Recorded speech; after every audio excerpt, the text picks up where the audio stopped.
ಎಲ್ಲರಿಗೂ ನಮಸ್ಕಾರ. ನಾಗು ಮಹಿ ಚಾನಲ್ಗೆ ಸ್ವಾಗತ. ಇವತ್ತು ಕುಂಬಳಕಾಯಿ ಪಲ್ಯ ಮಾಡಿ ತೋರಿಸ್ತಾ ಇದ್ದೀನಿ. ಈ ಪಲ್ಯ ಎಲ್ಲರಿಗೂ ಇಷ್ಟ ಆಗುವ ಪಲ್ಯ. ಇದಂತೂ ತುಂಬ ರುಚಿಯಾಗಿರುತ್ತೆ. ನಾನು ಮಾಡಿ ತೋರಿಸ್ತಾ ಇರುವ ವಿಧಾನದಲ್ಲಿ ಒಂದ್ಸಲ ಟ್ರೈ ಮಾಡಿ ನೋಡಿ. ಈ ಪಲ್ಯ ತಿಂದವರು ಪದೇ ಪದೇ ಕೇಳ್ತಾರೆ, ಅಷ್ಟು ರುಚಿಯಾಗಿರುತ್ತೆ. ಬನ್ನಿ ಹಾಗಾದರೆ ಈ ಕುಂಬಳಕಾಯಿ ಪಲ್ಯ ಯಾವ ರೀತಿ ಮಾಡೋದು ಅಂತ ನೋಡೋಣ. ಈ ವಿಡಿಯೋ ಸ್ಟಾರ್ಟ್ ಮಾಡೋಕ್ಕೂ ಮುಂಚೆ ನಮ್ಮ ಚಾನಲ್ನ ಇನ್ನೂ ಸಬ್ಸ್ಕ್ರೈಬ್ ಮಾಡಿಲ್ಲ ಅಂದರೆ ಪ್ಲೀಸ್ ಸಬ್ಸ್ಕ್ರೈಬ್ ಮಾಡ್ಕೊಳ್ಳಿ ಮತ್ತು ಪಕ್ಕದಲ್ಲಿರೋ ಬೆಲ್ ಐಕನ್ನ ಕ್ಲಿಕ್ ಮಾಡಿ. ಬನ್ನಿ ಹಾಗಾದರೆ ಈ ಕುಂಬಳಕಾಯಿ ಪಲ್ಯನ ಯಾವ ರೀತಿ ಮಾಡೋದು ಅಂತ ನೋಡ್ಕೊಂಡು ಬರೋಣ. ಮೊದಲನೇದಾಗಿ ನಾನಿಲ್ಲಿ 1 kg ಕುಂಬಳಕಾಯಿನ ತೊಗೊಂಡಿದ್ದೀನಿ. ನೋಡ್ತಾ ಇರ್ಬೋದು. ಇವಾಗ ನಾನು ಈ ಥರದ್ದು 1 kg ಕುಂಬಳಕಾಯಿನ ತೊಗೊಂಡಿದ್ದೀನಿ. ಇದನ್ನು ಒಂದು 2-3 ಸಾರಿ ತೊಳೆದು ಬಟ್ಟೆಯಲ್ಲಿ ಒರೆಸಿ ಕ್ಲೀನಾಗಿ ಇಟ್ಕೊಂಡಿದ್ದೀನಿ. ನೆಕ್ಸ್ಟ್ ಇವಾಗ ನಾನು ಇದನ್ನು ಈ ಥರ ಚಿಕ್ಕದಾಗಿ ಟ್ಯೂಬ್ಗಳಾಗಿ ನಾನು ಕಟ್ ಮಾಡ್ಕೊಂಡಿದ್ದೀನಿ.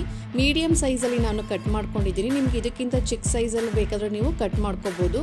ಈ ಕುಂಬಳಕಾಯಿನ ಕಟ್ ಮಾಡಬೇಕಾದ್ರೆ ಯಾವಾಗಲೂ ಸಿಪ್ಪೆನ ತೆಗಿಬಾರ್ದು, ಹಾಗೇ ಕಟ್ ಮಾಡ್ಕೋಬೇಕು. ಆವಾಗಲೇ ಈ ಕುಂಬಳಕಾಯಿ ಟೇಸ್ಟು ತುಂಬಾ ಚೆನ್ನಾಗಿರುತ್ತೆ. ಈ ಕುಂಬಳಕಾಯಿ ಪಲ್ಯ ಈ ಥರ ಮೀಡಿಯಮ್ ಸೈಜಲ್ಲಿ ಕಟ್ ಮಾಡ್ಕೊಳ್ತಾ ಇದ್ದೀನಿ. ಯಾಕಂದರೆ ಚಪಾತಿ ರೈಸ್ಗೆ ಮತ್ತು ಮುದ್ದೆಗೆ ಎಲ್ಲದಕ್ಕೂ ಕಾಂಬಿನೇಷನ್ ಚೆನ್ನಾಗಿರುತ್ತೆ. ಮತ್ತು ಪಲ್ಯದಲ್ಲಿ ಫುಲ್ಲು ಸಣ್ಣ ಕಟ್ ಮಾಡ್ಕೊಬಿಟ್ರೆ ಫುಲ್ಲು ಬೆಂದೋಗ್ಬಿಡುತ್ತೆ, ಆವಾಗ ಈ ಪಲ್ಯ ಟೇಸ್ಟ್ ಇರಲ್ಲ. ಸೊ ಅದಕ್ಕೋಸ್ಕರ ನಾನು ಇವಾಗ ಮೀಡಿಯಮ್ ಸೈಜಲ್ಲಿ ಕಟ್ ಮಾಡ್ಕೊಳ್ತಾ ಇದ್ದೀನಿ.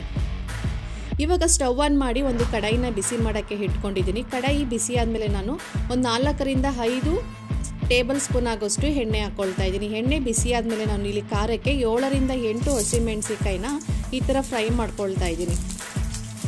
ಖಾರಕ್ಕೆ ನಿಮಗೆ ಎಷ್ಟು ಬೇಕೋ ಅಷ್ಟು ನೋಡ್ಕೊಂಡು ಹಸಿಮೆಣಸಿಕಾಯಿನ ಹಾಕ್ಕೊಳ್ಳಿ.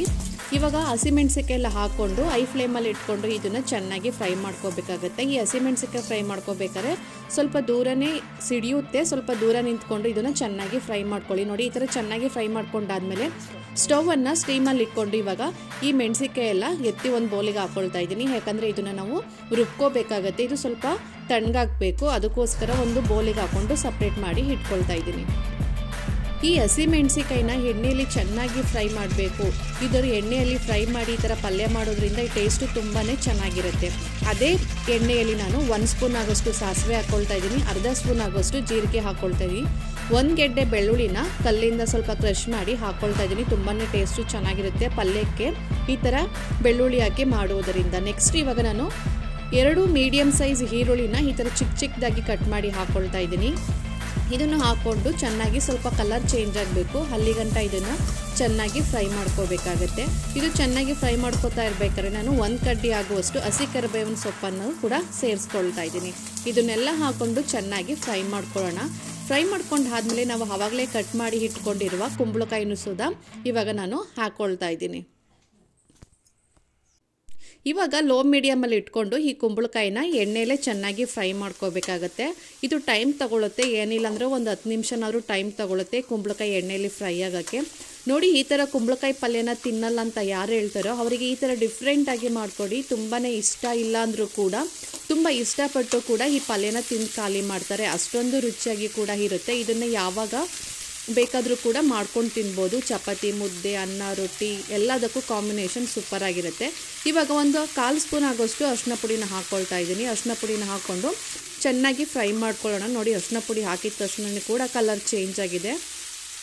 ಇವಾಗ ರುಚಿಗೆ ತಕ್ಕಷ್ಟು ನಾನು ಉಪ್ಪನ್ನು ಸೇರಿಸ್ಕೊಳ್ತಾ ಇದ್ದೀನಿ. ಇದನ್ನು ಕೂಡ ಉಪ್ಪೆಲ್ಲ ಹಾಕ್ಕೊಂಡಾದ್ಮೇಲೆ ಚೆನ್ನಾಗಿ ಮಿಕ್ಸ್ ಮಾಡ್ಕೊಳ್ಳೋಣ. ಒಂದು 1/4 ಸ್ಪೂನ್ ಆಗೋಷ್ಟು ನಾನು ಇವಾಗ ಗರಂ ಮಸಾಲನೂ ಕೂಡ ಹಾಕ್ಕೊಳ್ತಾ ಇದ್ದೀನಿ.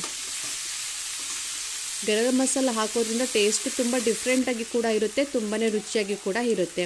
ಇದನ್ನೆಲ್ಲ ಹಾಕ್ಕೊಂಡು ಚೆನ್ನಾಗಿ ಫ್ರೈ ಮಾಡ್ಕೊಂಡಾದ್ಮೇಲೆ ನಾನು ಇವಾಗ ಒಂದು 2 ಕಪ್ ಆಗುವಷ್ಟು ನೀರನ್ನು ಹಾಕ್ಕೊಳ್ತಾ ಇದ್ದೀನಿ. ಯಾಕಂದರೆ ಇದು ಕುಂಬಳಕಾಯಿ ಬೇಯಬೇಕಲ್ವ, ಅದಕ್ಕೋಸ್ಕರ ಒಂದು 2 ಕಪ್ ಆಗುವಷ್ಟು ನಾನು ಇವಾಗ ನೀರನ್ನು ಹಾಕ್ಕೊಂಡು ಇದನ್ನು ಕೂಡ ಇವಾಗ ಚೆನ್ನಾಗಿ ಫ್ರೈ ಮಾಡ್ಕೊಳ್ಳೋದ. ಈ ಪಲ್ಯ ಬೇಯ್ತಾ ಇರಲಿ ಅಷ್ಟರಲ್ಲಿ ನಾವು ಇದಕ್ಕೆ ಚಿಕ್ಕದಾಗಿ ಒಂದು ಮಸಾಲೆನ ರೆಡಿ ಮಾಡ್ಕೊಳ್ಳೋಣ. ನಾವು ಆವಾಗಲೇ ಫ್ರೈ ಮಾಡಿ ಇಟ್ಕೊಂಡಿರುವ ಹಸಿಮೆಣಸಿಕಾಯಿ ಕೂಡ ತಣ್ಣಗಾಗಿದೆ, ಅದನ್ನು ಹಾಕ್ಕೊಳ್ತಾ ಇದ್ದೀನಿ ಒಂದು ಮಿಕ್ಸಿ ಜಾರಿಗೆ.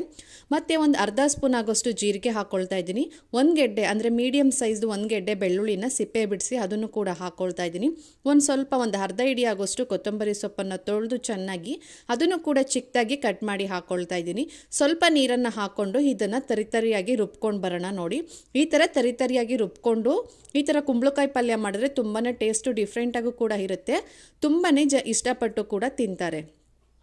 ನೋಡಿ, ಈ ಥರ ರುಬ್ಕೊಂಡಿದ್ದೀನಿ ನಾನು ಇವಾಗ. ನೋಡಿ, ಈ ಮಸಾಲೆ ಕೂಡ ರೆಡಿಯಾಗಿದೆ. ನೋಡಿ, ಈ ಥರ ಮಸಾಲೆ ಹಾಕಿ ಮಾಡೋದ್ರಿಂದ ಟೇಸ್ಟು ತುಂಬಾ ರುಚಿಯಾಗಿರುತ್ತೆ ಮತ್ತು ನಾಲಿಗೆಗೂ ಹೊಸ ರುಚಿ ಕೊಡುತ್ತೆ, ಅಷ್ಟು ಸಖತ್ತಾಗಿರುತ್ತೆ. ಈ ಥರ ಒಂದ್ಸಲ ಟ್ರೈ ಮಾಡಿ ನೋಡಿ. ಇವಾಗ ಒಂದು ಸೈಡಲ್ಲಿ ನಾವು ಆವಾಗಲೇ ಕುಂಬಳಕಾಯಿನ ಬೇಯೋಕ್ಕೆ ಅಂತ ಇಟ್ಟಿದ್ವಲ್ಲ, ಇವಾಗ 1/2% ಬೆಂದಿದೆ. ನಾನು ಇವಾಗ ಇದಕ್ಕೆ ಒಂದು ಅರ್ಧ ಕಪ್ ಆಗೋಷ್ಟು ತೆಂಗಿನಕಾಯಿ ತುರಿನ ಹಾಕ್ಕೊಳ್ತಾ ಇದ್ದೀನಿ. ತುಂಬಾ ಟೇಸ್ಟು ಚೆನ್ನಾಗಿರುತ್ತೆ ಈ ಥರ ತೆಂಗಿನಕಾಯಿ ಹಾಕಿ ಮಾಡೋದರಿಂದ. ಈ ತೆಂಗಿನಕಾಯಿ ಎಲ್ಲ ಹಾಕ್ಕೊಂಡು ಇದನ್ನು ಕೂಡ ಚೆನ್ನಾಗಿ ಫ್ರೈ ಮಾಡ್ಕೊಳ್ಳೋಣ. ಯಾಕಂದರೆ ತೆಂಗಿನಕಾಯಲ್ಲಿ ಹಸಿ ಸ್ಮೆಲ್ಲೆಲ್ಲ ಇರುತ್ತಲ್ಲ, ಅದೆಲ್ಲ ಹೋಗಬೇಕು. ಅಲ್ಲಿಗಂಟ ಇದನ್ನು ಚೆನ್ನಾಗಿ ಫ್ರೈ ಮಾಡ್ಕೊಂಡಾದಮೇಲೆ ನಾವು ಆವಾಗಲೇ ಪೇಸ್ಟ್ ಮಾಡಿ ಇಟ್ಕೊಂಡಿದ್ವಲ್ಲ ತರಿಯಾಗಿ, ಹಸಿಮೆಣಸಿಕಾಯಿ, ಜೀರಿಗೆ, ಬೆಳ್ಳುಳ್ಳಿ ಮತ್ತು ಕೊತ್ತಂಬರಿ ಸೊಪ್ಪು ಇದನ್ನೆಲ್ಲ ಹಾಕ್ಕೊಂಡು ಪೇಸ್ಟ್ ಮಾಡಿ ಇಟ್ಕೊಂಡಿದ್ವಲ್ಲ, ಅದನ್ನು ಕೂಡ ನಾನು ಇವಾಗ ಹಾಕ್ಕೊಳ್ತಾ ಇದ್ದೀನಿ. ಅದನ್ನೆಲ್ಲ ಹಾಕ್ಕೊಂಡು ಚೆನ್ನಾಗಿ ಇವಾಗ ಐ ಫ್ಲೇಮಲ್ಲಿ ಇಟ್ಕೊಂಡು ಇದೆಲ್ಲ ಹಸಿ ಸ್ಮೆಲ್ಲೆಲ್ಲ ಹೋಗಬೇಕು, ಅಲ್ಲಿವರೆಗೂ ಇದನ್ನು ಚೆನ್ನಾಗಿ ಫ್ರೈ ಮಾಡ್ಕೊಳ್ಳೋಣ. ನೋಡಿ, ಇದನ್ನು ಒಂದು 5 ನಿಮಿಷ ಚೆನ್ನಾಗಿ ಫ್ರೈ ಮಾಡ್ಕೋಬೇಕಾಗತ್ತೆ. ಈ ಥರ ಚೆನ್ನಾಗಿ ಫ್ರೈ ಮಾಡ್ಕೊಂಡು ಆದಮೇಲೆ ಅದೇ ಜಾರಿಗೆ ನಾನು ಮತ್ತೆ ಒಂದು ಅರ್ಧ ಕಪ್ಪಷ್ಟು ನೀರನ್ನು ಹಾಕ್ಕೊಂಡು ಅದನ್ನು ಕೂಡ ಇವಾಗ ಆ್ಯಡ್ ಮಾಡ್ಕೊಳ್ತಾ ಇದ್ದೀನಿ.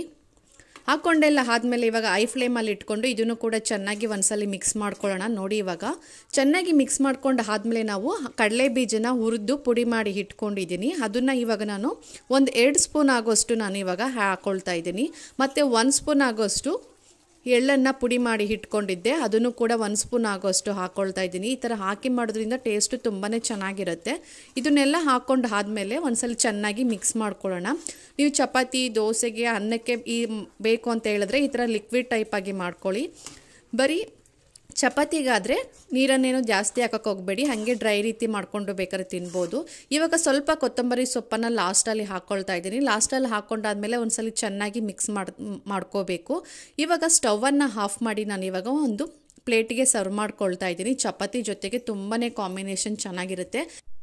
ಈ ಥರ ಕುಂಬಳಕಾಯಿ ಪಲ್ಯನ ರುಚಿಯಾಗಿ ಮಾಡಿಕೊಟ್ರೆ ಯಾರಿಗೆ ತಾನೇ ಇಷ್ಟ ಆಗಲ್ಲ ಹೇಳಿ. ಈ ಥರ ಮಾಡಿಕೊಟ್ರೆ ನಿಮ್ಮನ್ನು ಪದೇ ಕೇಳಿ ಈ ರೀತಿ ಪಲ್ಯನ ಮಾಡಿಕೊಡಿ ಅಂತ ಕೇಳ್ತಾರೆ, ಅಷ್ಟು ರುಚಿಯಾಗಿರುತ್ತೆ. ಒಂದು ಸಲ ಟ್ರೈ ಮಾಡಿ ನೋಡಿ. Thank you.